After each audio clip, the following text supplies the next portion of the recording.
Cowgirl Kind is a beef tallow skincare business based on high quality, small batches made with care and intention. All ingredients are carefully and thoughtfully sourced for the highest quality. It is an incredibly effective product. Cowgirl Kind is locally owned and handmade by Melinda Kirkby. Visit cowgirlkind.com. At Arena Mindset, we are empowering athletes to transform their lives by cultivating grit, resilience, purpose, and authenticity. We believe the mind is an athlete's most powerful tool, and by overcoming the challenges of mental performance, they can build unshakable confidence and achieve success in every arena of life. For more information, you can find us at arenamindset.net or on our Facebook page. Hey everybody, welcome to the show. I'm here with Jeremy Meador at the NRC and CHA show in Winnemucca, Nevada. Jeremy, how's it going? It's going great. Yeah, thanks for stopping in. I appreciate it. Yeah, glad to be here. Yeah, I had a little time after your paid practices to come in the air conditioning. Yeah, I'm enjoying my kind of little vacation. Nice. Yeah. Not too bad of a show then? No, it's a pretty good pace for me. So Perfect. How many did you bring this weekend? I brought four to show. Just 2 3-year-olds to lope around in there and see what kind of trouble I can get into, and derby horse and a bridle horse. So Yes, the futurity horses. It's sneaking up on us, isn't it? yes, it is, whether we like it or not. It's about that time of year where everybody starts panicking a little bit, I think. I don't know. Yeah. And then do you have some non-pros here this weekend as well? I will have one non-pro here, Riley McGehee. Yeah, little rock star, Her Riley little- McGee. Her little Wonder Roan pony. Yeah, man, they are quite the team. Yeah. Super impressive. Yeah, pretty proud of both of them. You should be. You guys as a team are doing fantastic. Yeah. Unfortunately, she's always in my class, which is really unfortunate for me, but I am super proud of her because she is one of the nicest girls and just such a hard worker and humble and kind and has a great family. Yeah. I think it's well deserved. Yeah, she's the type of person you want to see do well. Yeah, so. Yeah, for sure. How long's she been in your program? A little over 2 years now, I think. Nice. Yeah. Yeah, and they literally can't mark less than a 74, I swear. They don't even know how. I know, it's like an off day. Yeah. Oh, you got a 72? That's terrible. Shame on you. Yeah. Find myself cheering for her, but gosh, Oh, man, she's killing it. she's better at this than I am. She rides so well and fearless. I think that youth really kicks in on that fearless thing, but Well, that horse has put a lot of confidence in her. good. I think everybody deserves a couple of those. Absolutely. Yeah. I think we all could probably use a few more of those in our lifetime. Yeah. Well, that's great. So I'd kind of like to dive into your history and let people get to know you. So let's start from the origin story, maybe just ahead of the origin story of Jeremy Meador. Well, it's been quite the journey to get to where I am, and to ever think that this is where I'd be, I don't even know how it happened. I was born 1971 in Sacramento, California. My parents were hippies. Oh, wow. I did not know that. My mother would probably get mad at me, but no, she won't. She was 16 when she had me, so she was still a kid herself, Oh, yeah. and that was a tumultuous time. But we got through it, and I think I spent the first year there in Rancho Cordova outside Mather Air Force Base, and moved to Alaska. Oh, really? What part? Fairbanks. Fairbanks. I actually did a stint in Alaska and spent some time in Fairbanks and Healy, so I feel for you. I mean, no offense to anybody from Alaska. It was different. I remember a lot about it. I definitely remember the cold. Definitely remember either not seeing the sun or not seeing the moon, long days, long nights. And a lot of the things that I kind of don't want to remember, but that's where my mom met the man who adopted me working on the pipeline. And the man who adopted me gave me his name. The man who raised me, basically. How old were you during that time? I think I met him when I was 4 to 5. And he had just gotten medically discharged from the Marine Corps from Vietnam. and had made a pretty good recovery and was there working on the pipeline, making money. Yeah, good money, probably. Kind of a ladies' man, very charismatic, but he's from Texas. And I was enamored that he was a cowboy. I can remember being in a taxi, like, where are y'all going? Like, we're going to old Jim Meador's house. He's a cowboy from the olden days, So he got me my first cowboy outfit, hat, and even had a vest, Heck yeah. Might have been corduroy bell bottoms, but hey, Balance, Yeah, so from there, we moved to Houston, Texas.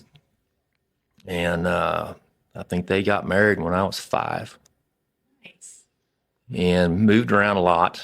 Him working in the he was a materials contractor, manager, didn't actually work on the pipeline or in the field, just chasing material. So we lived, good Lord, I think I never went to the same school twice till junior high, maybe. Wow. And sometimes moved multiple times in the year, from Iowa, Mississippi, New Mexico, Texas, Kansas, probably a few more that I can't remember, but yeah, you got good at making friends, So it's funny because I actually went to 22 schools when I was going through, and that was actually before high school because I went to one high school. But yeah, so I feel you on that one. So my high school, I went to kindergarten there, and we wound up moving back, and I went to high school there.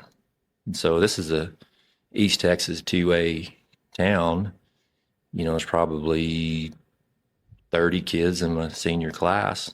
Did they all remember you? No, I didn't remember them either. And so it's a very small town, cliquish. And that was a pretty tough time to just show back up on the scene, Yeah.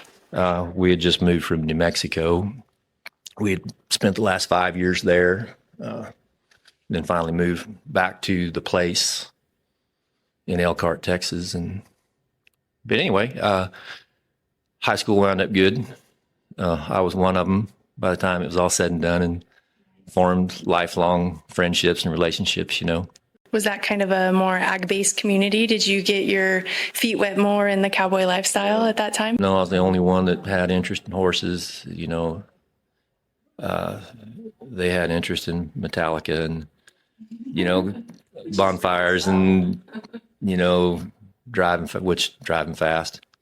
Yeah, that was kind of the deal, We didn't want to be anywhere but out on them back roads and running around, just being kids, playing in the dirt. And small town Saturday night, yeah, right? For sure. Yeah, that was it is a great place. It's a great place to be from, I don't know that I could ever live there again, but it's sure a fun place to go visit and remember, and beautiful, piney woods, green, rolling. Yeah. Don't have to worry about irrigating all the time and stuff like that. And most of them are still there. So my parents divorced when I was a senior, and the day after graduation, we're in the U-Haul, headed back to Sacramento with my mother and my sister. Did your mother still have family in Sacramento? Yeah, so it's just headed back right to home. Back to the house where I was, lived in after birth, and my grandma's place. And that was quite an experience. You're 18 years old and driving this big old U-Haul truck across country with one of your high school buddies to help move, right? Oh, we were king of the world, It's a good friend to help you move across the country. Trying to keep up with my mother in rush hour Fort Worth traffic, and she's driving a little Toyota something or another, Yeah, or the time we got, I was in the left lane, crossed New Mexico there, and didn't realize I had some semis backed up for like a mile. And I quietly moved over, and I got flipped off for like a mile. Every car that goes by. I think I even got mooned by the driver of one. So. Oh my gosh, that's hilarious. Yeah, I don't think I've ever done that again. Yeah. Those some of the best lessons are learned the hard way, you know? For You don't sure. ever forget those. Yeah, it makes them pretty unforgettable. School of hard knocks. Yeah, yeah, yeah. Getting 15 middle fingers and a mooning probably sank in pretty fast. Yeah. So here's a small town, East Texas boy. Of course, back then, you know, my accent was pretty thick. You know, that's a long time ago. I hate to even count how long ago it was now, but so get to Sacramento and I get a job downtown in an auto parts warehouse and working with my cousin, and I hated it there. It's culture shock, you know. Yeah. I didn't really identify with anybody, but I had a great time because every weekend, most weekends, I just get my little Toyota pickup and I go drive, you know, go see Yosemite, go up north, and you know, and it was really fun to kind of have that freedom, you know, to be able to do that. What year did you graduate? 89. So that's about the time frame we're headed back to Sacramento then, 89, Yeah. Yeah, the day after graduation. day after graduation. Hardly even got to say goodbye to anybody, you know. Ugh, that sounds It was tough Yeah. doing that. Old Floyd Cloud going with me, and that was kind of a godsend to have somebody kind of hold my hand, you know. So it's funny because when I moved from my middle school to my high school, my best friend helped me move, and similar situation. It does help. Yeah. So I wandered around there for a little bit. My real dad lives up in Boise. So I'm going to take a little visit up there. And I had a relationship with my dad. Oh, you did? Okay, you had met him. Yeah. I mean, when I was born, my last name was Mason. So I decided, hey, this is a pretty good place for me. I'm going to come up there and with the intentions of becoming a whitewater guide, a raft guide. And that's actually why I moved up here. And I did that for about 13 years. Wow. Yep. Wow, there's a lot of it in Idaho, that's for sure. Yep. And, but I always wanted to be a cowboy, you know. Of course, didn't have any interest in the summer because I had the perfect job in the summer. Yeah, yeah. Sunglasses, pair of shorts, and some sandals.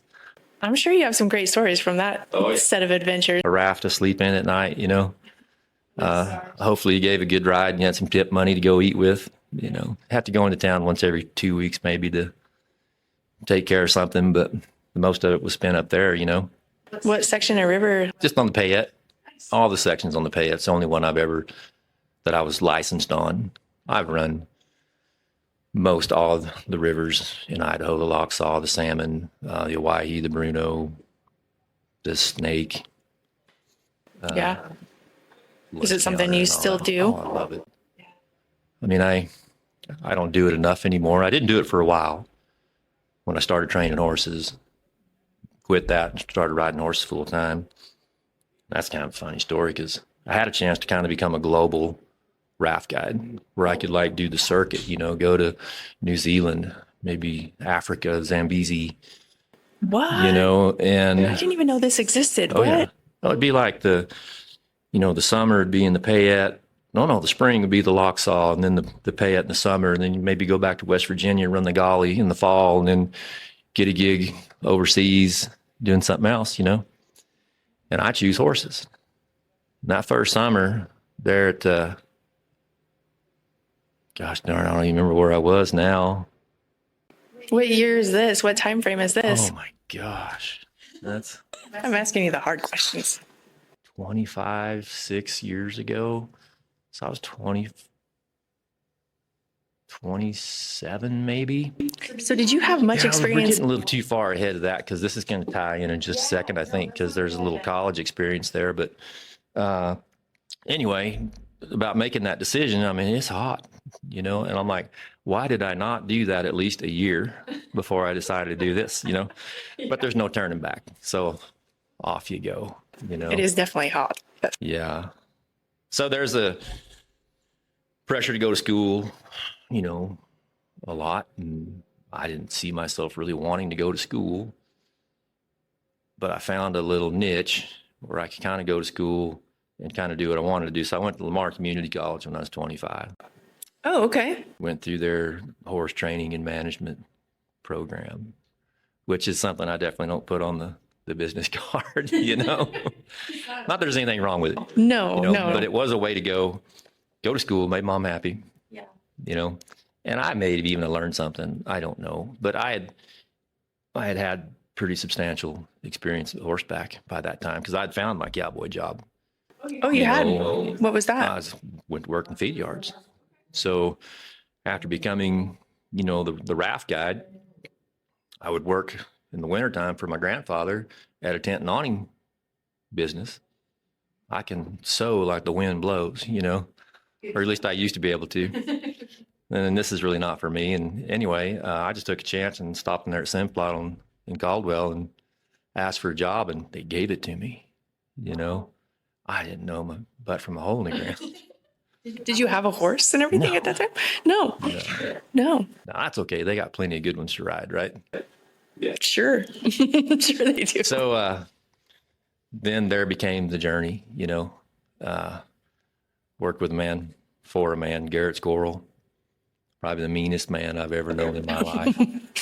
You learned fast, or you? You did, and it got to where I dreaded because I was his gate boy. Oh, rough. And of course you're not mounted very well. No. And I kind of knew what a sick one looked like, you know. But when he runs 50 at you, and there's two sick ones, and you let a well one out or turn a sick one back, it's not a good day. Did you have any cattle experience at this time? Not really. I mean, we had just a little bit, a few cows we raised, but no, it was a darn sure learning experience. You just jumped right into the deep end. Mm-hmm. And my only mission in life was to please him. And I tipped horses over. I mean, I'd get into this wreck and that wreck, but I was winning him over, And we're trotting down the feed alley one day, and he says, "You sure do screw up a lot." He says, "But when you do it at a trot." And I like that. I love that saying. Yeah. And fast forward that, we wound up being really good friends. I think a ton of him. He's gone now, but wound up being the meanest man I ever knew to one of the nicest. But he wasn't always nice to everybody. No. Yeah, I'm sure he changed your perspective on a lot of things when it comes to horses and cows, though, I would assume.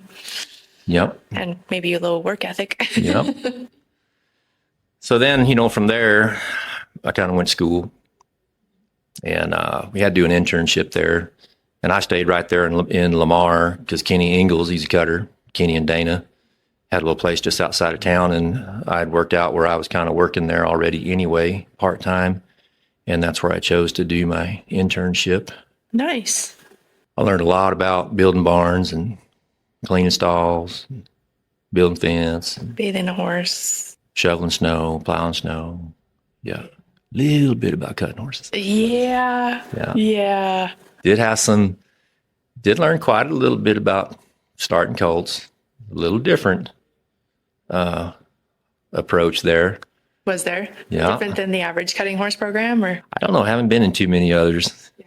So Kenny had a big old bronc pen with slanted walls, wood.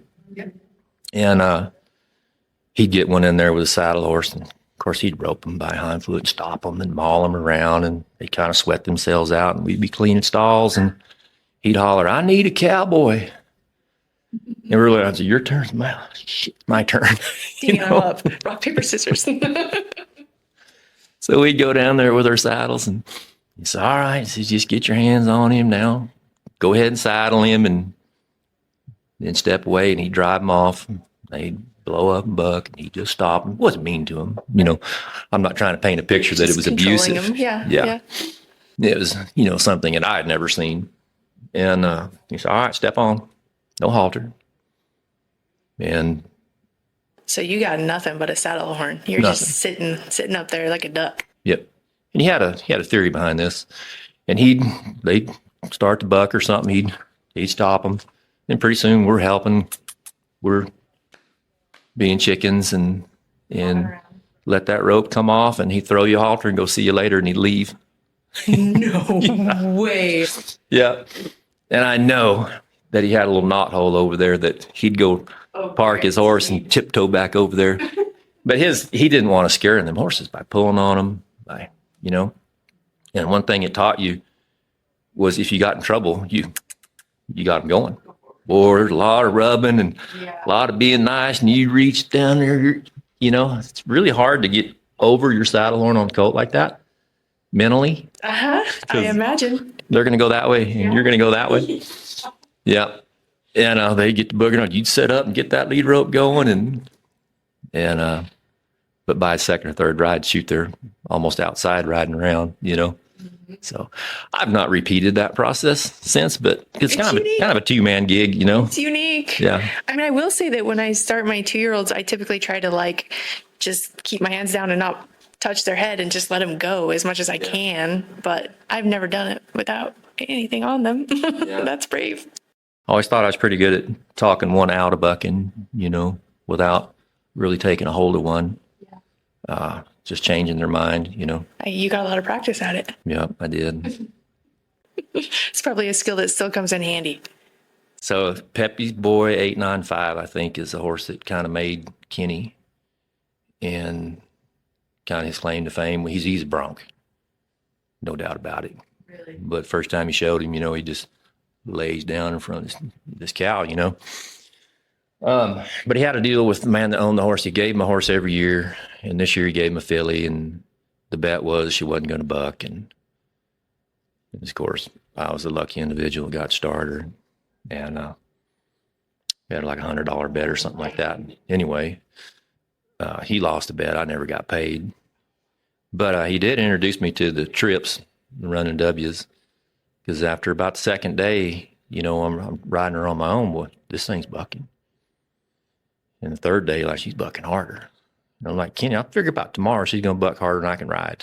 Right. I think I've about hit my quota. Yeah. So he says, well, let's go teach you about the trips, the running W's. And it's just a pulley system that you can take their front feet away, you know.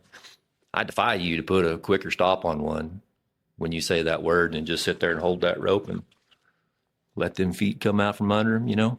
And then get the heck out of the way. Well, you're halfway across pin. Okay. You know, you're on a long line. Gotcha. They're just doing it to themselves, Right. You know. So first day I ride her with the trips, I got a little shorter rope. I'm going to operate it. Got my split reins, you know, by the time, I mean, she bucks, and by the time I get the right one pulled, you know, everything gathered up, I mean, I probably already rode her half a minute, it seemed like, you know. And it did save my life, but it was probably a month, 2 months before she did. But like, you had to just wean her off of it, you know, like to one rope to. And we're not talking just a playful little crow hop on the first lope off kind of situation. And I don't know how many times, even when she'd run off in the big cutting pin and roll over on me and trip. And oh, geez. Yeah. But I learned a lot. I bet you did. I learned, hey, maybe let's not ride that kind, you know? Yeah, no kidding. Yeah, pick and choose. She wound up being a good horse, though, finally. Did you mostly do, I mean, besides the barn building and snow shoveling, did you mostly do 2-year-old work at that facility, or did you ride any finished cutters? Every now and then, and he was good enough to put us on something and give us a taste, you know, but it was labor and 2-year-old stuff for sure. Yeah. How long were you there? Just a semester. Gotcha. Plus the previous time that I'd been working there while going to school. Mm-hmm. So I'd say 2 semesters, a year. So I leave there and go to Hooker Creek in Bend, Oregon, work for Matt Day, work with Robbie Boyce, spent a year there. That was kind of my first introduction to the cow horse, for sure. Yeah. Were you instantly hooked? Yeah. Well, Hooker Creek at that time, I mean, it was beautiful, still is a beautiful place, but you're living in paradise. I mean, you got the sisters behind you. You know, it's just almost a storybook. Right? Everything's green, everything's manicured, there's flowers, there's facilities nice, there's nice horses. Robbie and I would rope in the evenings for fun. Nice. You know, Yeah, you thought you just made it right there, you know. Uh, it had its ups and downs, but most of it was up. I mean, I had plenty of work to do, just not a lot of instruction, you know. But you learn to figure things out by watching, and you know, you can't always be led around by the hand, you know. No, and that's pretty uncommon in this Yeah. field of work. Yeah. Yeah. So what did your duties include there? Mainly just riding 2-year-olds, and I got to show a few, and Was that your introduction to the show pin? in the cow horse, yeah. Well, I actually was showing Cutter for them at that time. And it was more just for me, you know. I don't think I ever showed an actual cow horse while I was there. Just showed a cutting mare or two. Like we'd come over to the AQHA shows here. We'd go around to the little deals there, and no, it was great. Do you remember your first show experience? Actually, my first show experience was with Kenny Ingalls, and I think we had another $100 bet that I was going to cut the one that run. I know I will not. He said, yes, you will. No, I will not. And there I go. So you lost $100? I was gone. Yeah. Dang it. That's probably why it didn't pay me for that mare that bucked, because we broke even. Well, I'm glad we figured that Forgot all out. about that. See? Yeah. Yeah. Yeah, it's funny because you see that a lot, you know, even still, people that don't have a lot of experience at it cut the wrong cow, the one that doesn't want to be there. Right? Yeah. Yeah. They start leaking away and you feel like you have to chase them. Yep. Yeah. Yep. I've done it. So I don't know. I may have like $1,000 in NCHA earnings or something. I don't know, but it's been a long time. So since I've pursued anything like that. You stick to NRCHA primarily now? Yep. Yeah. So I leave Hooker Creek, come home to Idaho, and go to work at a boarding facility out behind Micron. Just hung out my shingle. How long were you in Oregon? Year. Here? Yeah. So you didn't spend a whole lot of years as an assistant before you just went No. for it. Yeah. You kind of like jumping into deep end, don't you? Apparently. That's what we're hearing. Apparently. Yeah, and anybody out there listening, if you're contemplating this, take a good hard look at that. Stay a little longer. Yeah. Yeah. Get some experience. Yeah. So the place out behind Micron in Boise, Idaho, what did you say focused solely on cow horses at I that was time, just- or whatever I you was could just get? solely trying to make a living. I was riding Tennessee Walkers. I was riding Paints. I was riding Arabs. I was riding Bronchi ones. I was, you know. Yeah. So they were friends of ours, of mine, and they had built that facility, and they had bought a good horse. Asia Fraker actually trained him. Billy Blackchecks, the reiner. Nice horse. And I got to kind of turn him into a cow. He was kind of like my first cow horse project, and pretty limited on facility and access to cattle and stuff there at that boarding facility. But I got him in the show pen a time or two, and we sold him at Billings for whatever reason, and never really had big prospects at that point until I moved to Star, the 3K ranch, which is now the High Desert, up on Blessinger. Who owned it when it was 3K? Larry Knapp. Okay. Yep. And I was there for, good Lord, 12 years. Yeah. How long were you at the place in Boise? About 4 to 5 years I was there. And then it was a big deal for me to move. You know, I don't like change very good. And Comes from moving a lot when you're young. I don't like it either. you'd think it would be a little easier for me, but they're about that stage of my life. It was starting to get kind of tough, you know. But they were, decisions that were going to mean more because I was kind of on my own now, you know. So move up to Larry's and buy myself a little fifth wheel camper and live in that, and got my first futurity horse, and 2000, when I showed him in 2005, would have been my first futurity horse. What was that horse? DeVito done it. He was a Hollywood done it by something out of Oklahoma by Trailer at Night. But that was my horse. And he made me think this was easy. He was yeah, I feel like everybody gets one of those too. Yeah. He was a good horse. Like, I would love to have that horse over again. Oh, that's a good question for you. If you could pick one, would it be him? Oh, absolutely. Top 4, if not 3, if not 2. Yeah, for sure. Yeah. It's kind of funny. The first time I showed him, Arco, Idaho, the Central Idaho Futurity, Rain Cowers Futurity, he marks a 78 in the reining. No way. Yeah. Wow. Well, it's kind of a funny story because D. Craig, I think he marked 78. And he got reviewed to a 77 and a half. It was a single judge, no video. Oh, yeah. How do you review with no video? I don't know, but my 78 stuck. Is there like a sketch artist sitting in the stands? Yeah, must be something like that. Well, I know the horse was darn sure good, and I survived the hard work to about a 70, 71, and of course I was a 60 down the fence, so I thought I was going to win the whole darn thing. Oh no, that fence work is pretty humbling. Well, that Arco Arena is a little tough too. If anybody's ever, I've never seen that one. Yeah, it's been a while since we've been there, but I kind of miss it. They still host events there? I've never. Do they? Rodeos and stuff like that. Yeah. Didn't even know there was a facility in Arco. Apparently, there's still money in the bank for the Central Idaho Rein Cow Horse Association. So, really? Even though it's sitting dormant. Well, somebody should get it rolling again then, huh? Yeah. Back to the SIF. That's what we call it. Nice. Going to the SIF. Yeah. So, yeah. Did you get a whole, did you gather a few show horses while you were at, I want to say High Desert, but what was it? 3K? It was a 3K. Okay. Yeah, not the KKK, just the 3K. 3K. Gotcha. Yeah.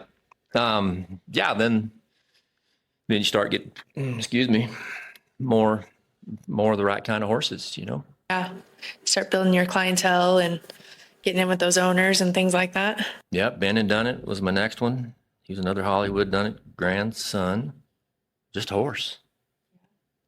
But that horse gave me everything. Do you have much, that's pretty reigning bloodlines. Mm-hmm. Was there any cow horse? He's extremely cowy. Yes. Like, I always thought he was going to hurt himself. Really?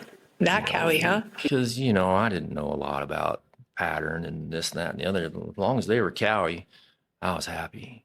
And he'd get himself or I'd get him in a bad way. And I was like, you're going to break your back trying to get across here, But just a great big heart.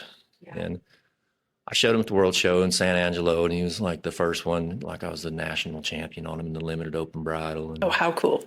Was reserve world champion, I think, on him, the limited open bridle. And very cool. Yeah. Yeah. So he's kind of the one that kind of gave me the biggest taste, Yeah. Do you think of all the ones you've shown, he's been your biggest career changer? Probably. I've won more money on other horses, and, Upper Class Cat is probably, to date, the horse for me that I've had, where everything just clicked and it was easy, and she's a nice mare, and put the substantial earnings on her. And another one that made you think this is easy, right? So you go from my first 3-year-old to the next year, it was a dual pep that bucked every day for 90 days, and just numb and didn't want to play. And it was actually my wife's horse, that she had bought. And anyway, fast forward to, Upper Class Cat, where I just felt like she trained herself, and like all you got to do is just ride around real quiet and, just be good to her and she'll be good to you. And I thought you could ride the rest of them that way. Boy, that'd be nice. Almost felt like it took me back a step, kind of spoiled you a little bit. Yeah. So when did you meet Carolyn, your wife? At the Dusty Acre boarding facility when I moved from Oregon back here. She was boarding her horse there. Okay. Yeah. So how many years have you guys been married now? Oh, I knew. Oh, am I putting you on the spot? Uh-oh. Should I message her real quick and ask? Well, I think it's 17. 17? 17 years. Nice. Probably 16, or it could be 18. It's anywhere from 16 to 18 years that we've been married. But we've been together, for far longer than that. So I met when I was 30. We were 30. We got married when we were 36. Sounds about right to me. She probably can't remember either. So, yeah. Well, that's all right, though. Doesn't matter in the long run, right? Yeah. Yeah, she was different. She had tattoos. She has a tattoo. For some reason, I have this memory of her being covered in them. Tattoos, and like, is it one giant tattoo? If you say tattoos, it makes me think of like half her body. She's only got one, and I'm like, I don't even think I've ever seen it. I don't even know where this memory comes from. But she had just moved up. She's from the Pacific Northwest, around Seattle, and she was living down in San Diego, and moved up here to work for Micron. Bought her a house, had a couple of horses. She's there, I'm there, and but she was, an athlete and into mountain biking and hiking and skiing and all that stuff, Mm-hmm. Opposites attract, I guess. And that's kind of what wound up happening, even though it was kind of a slow process, Yeah. For sure. She's still very active in some of those things, isn't she? She sure wants to be. Yeah. Adventurous. Yeah. That knee surgery and whatnot has kind of slowed her down a little bit, but age creeping up on us all. I hate that. Every day. Gosh. Every day. I know. I'm still 20 in my brain, but. This episode is brought to you by 27 Equine Marketing, the Northwest's premier equine photography and videography company, specializing in conformation and black background photos, as well as quality show reels and sell videos. For premium content, contact us to highlight your equestrian program. 27 Productions, creating digital content for the Western world. From music videos to Western wear and product promotion, we create engaging materials that connect with your audience. So you meet Carolyn at Dusty Acres. You head to the 3K, not to be confused with the other Ks. Mm-hmm.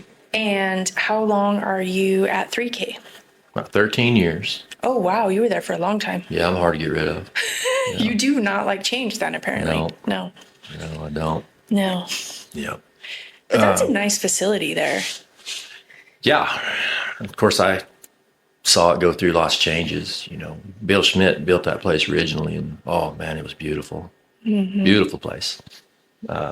Every pasture was belly deep in grass and lodgepole fencing, everything, Mm-hmm. The arenas, the fencing, the cutting pen, the feedlot, all that stuff had a very rustic look to it. And yeah. A little bit more rundown when I got there.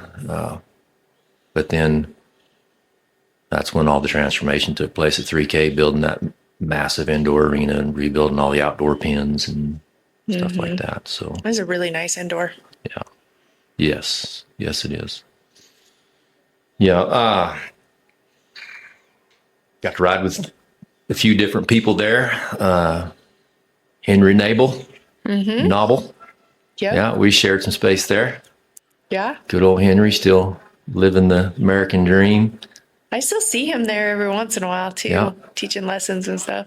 That's one guy that I'm proud of.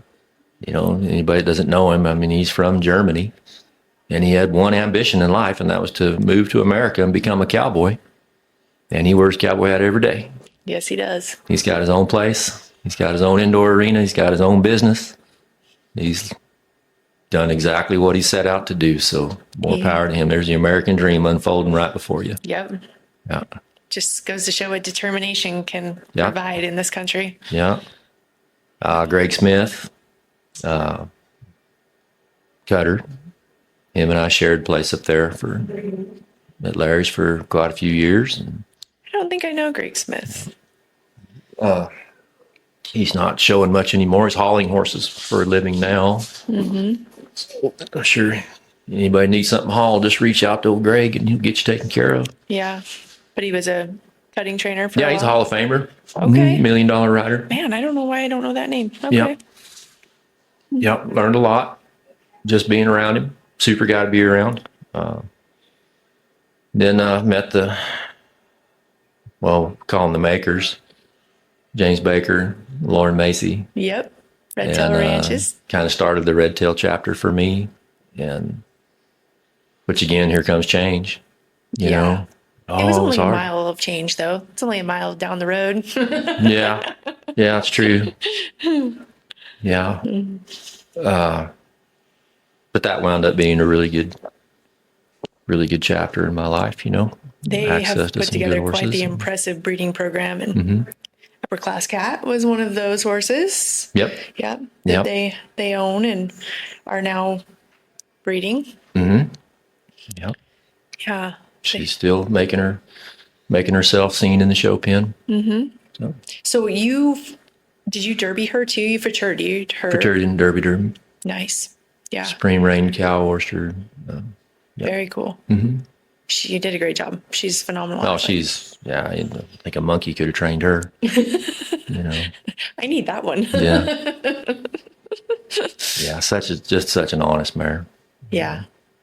She's like kind of just like the regular little red mare, but holy cow, is she a freak athlete? Yeah, she has no idea she's that small. Yeah. I still don't know that I've had anything that really stopped harder or farther than her. You know, I don't care how big a horse it is, you know. Oh, she's she a can stop beast. She is a whirl beast. around. Yeah. And seems to be Happy and pretty pleasant. happy to be around. Yeah. Yeah. They've got Red Hot Metal too. Did you ever, he was just Cutter, right? He's just Cutter. Yep. Yeah. I've ridden him a few times. I really like the horse as an individual. I like, you know, being around him. I liked watching him show. I thought he was impressive in the show pen. Yeah. Very accurate. And I'm really kind of starting to like his babies. Man, I really am too. I got to take some marketing photos for him once, and I was so impressed because we set up right in the middle of a barn alleyway to get black background pictures. And it's full of mares, and he's a stud, and he was just as quiet and didn't care, just sweet, easy to work with. Yeah. Probably one of the easiest stallion shoots I've ever done. And so I was really intrigued by him after that, and then been paying attention, and his babies are really starting to show up on the scene here in the show pen, and seem to be pretty non-friendly or non-pro friendly as well. Yeah. And not just kind of an open bloodline. No, I'd say that's pretty accurate description. Yeah. Yep. I've got a couple out of him right now. I've got one by him out of Susie, Upper Class Cat, that I own. And I'm kind of excited about him. That'll be fun. Yep. He, I think he's going to be a good one, you know, knock on wood, but Right. yeah. All we can do is hope. I mean, it'll take something drastically going wrong for him not to be a good one Right. or a great one. Yeah. I think there's even, you know, that term might apply. Yeah. So, I would believe it. I'm pretty impressed with both those bloodlines. So, yeah. How old is that one? he's 2. Exciting. So, one to watch for next year. Yeah. Yeah. Yeah. Very fun. He reminds me a lot of her, and just a little bit of him. Yeah. It's hard to say exactly which parts, but just think he's put a little quiet boldness into this colt, you know. Susie was, not that she was unconfident by any means, but she's very careful about a cow and did not want to, never want to do anything wrong. You know, so she was very careful. And I don't know, for me, sometimes that's hard, you know, as a cow horse, to be careful, Right. because you got to go take chances, kind of, you know. Things speed up fast. Yeah. Yeah. Yeah. Yeah. Yeah. So, Red Tail, you were there for quite some time. 10 years. 10 years. Yeah. Yeah. Yeah. Wonderful facility. Yeah. I mean, who could ask for more, beautiful facility. Yeah. Great place. It's sad that it's changed Yeah, it's now. all gone. Yeah. Unfortunately, growth in our area has changed a lot of landscapes, but it was real sad to see that place change.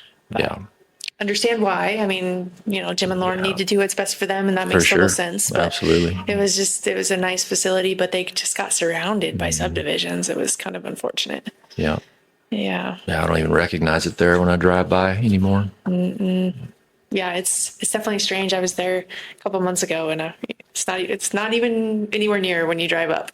Yeah. The And outdoors you gone, and drive right by it if you're not careful. yeah, definitely different. So from Red Tail, where did you go? Well, we bought a place in Middleton, and Jake Telford has been gracious enough to let me camp out at his place for the last year while we're slowly building in Middleton. Slowly is the key to all those major projects, isn't it? Yes. Unfortunately, time Yes. and money. Time and money. Yeah. Yep. With So- the intentions of being in Middleton, Nice. So you're putting in all the good stuff, barn and arena, and Yep. I'm sure the list is long. No indoor. No indoor. Might be a little bit before we can afford that, but Man, yeah. Yeah. Or maybe win the lottery. you or know. that. Yeah, we can do that. Yeah. So in your construction process, you had some visitors that you found, or some residents that were there before you, maybe even that you found on your property. Yeah. Yeah. Found a little litter of raccoons. Yeah.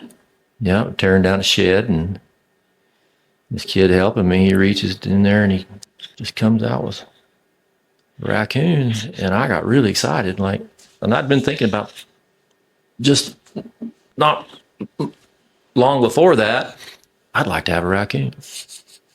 And there they are. Not only one, we got 5. So I was like, what made you think you could just pick that thing up? And he's like, I don't know. He just did. But Young and brave. yeah. Yeah. Yeah. So we kept one and gave the rest away. And Dr. Dre, that's his name. He's going to be Al Capone because I just knew he's going to be a little criminal. But we went with Dr. Dre instead. So Well, he's sure cute. He's been at the show many times. He's adorable. yeah, he's kind of beyond that stage now. I don't think Don't it'd be bring that him much around fun to anymore. have him come. Is he mischievous? Is he a criminal like you thought he was going to be? Not terrible. No? No. Kind of getting reclusive. He's like a lazy house cat now. Oh, really? He comes and goes, but you don't ever know his schedule if he's going to sleep out under the porch all day or want to stay in the house all day, Do you guys do you have to keep him contained, or is he No. he's No. domesticated? He's not going anywhere. He knows our neighbors. That's the only reason we know our neighbors, because he's found all their pet doors and he goes and visits and makes his rounds. And Does he go in their house through he their has, doors? yeah. Oh no. Is he Yeah. raiding their cabinets? I haven't heard anything, terrible from those experiences, but I guess he's been hanging around a lot more lately. That's funny. But we just, figured if he wants to live here, he can live here. Right. So every morning when we leave, dogs and the coon goes out, and in the evening they're all 3 at the door half the time, and want them back in the house, the raccoon as well. So, That's but funny. there's never a dull moment with him when he's in the mood for it. They're so entertaining. Yeah. Hilarious. They're Just their antics where they lay down and stretch out, or with their legs up behind their head, or their little fingers. yeah. So does he have to wash his food before he can eat it? Don't they have to wet their food? Or is that something I made up? Well, they have to wet their hands because there's so many nerve endings in their hands that it lets them memorize their food for the texture. So a lot. I thought that too, and a lot of people thought that, but apparently it's for their hands so they can Oh, feel really? better. Yeah. I always thought it was like a saliva thing or something. Nope. That's Nope. interesting. No, if I've had him drool on me, he can. Yeah. Yeah, he produces saliva. He'll purr like a cat sometimes. Really? They purr? Oh, Not very often, but Yeah. yeah. I've seen videos where people give them like cotton candy and they go to wash it and it dissolves and they're so upset. Have you not seen Yeah, this? that's, It's God, what a hilarious. mess that would be. It would be funny. Though. Yeah. Yeah. So he'll do where he lays on his back, and reaches over, like he's feeding himself grapes. It's just such hard work. So much work. He needs somebody to fan him while Yes, he does it. exactly. Yeah. So you refer to him as a lazy house cat, but I hear you're kind of like a cat trainer, or could be. They love you so much. Yeah, I guess. Your wife told on you. Laura Kirchhoff problem. Yeah. No, I get along with the kitties all right. Yeah. So, Kind of yeah. an animal guy in general. Yeah. Yeah. I'm a sucker for a pet, Yeah.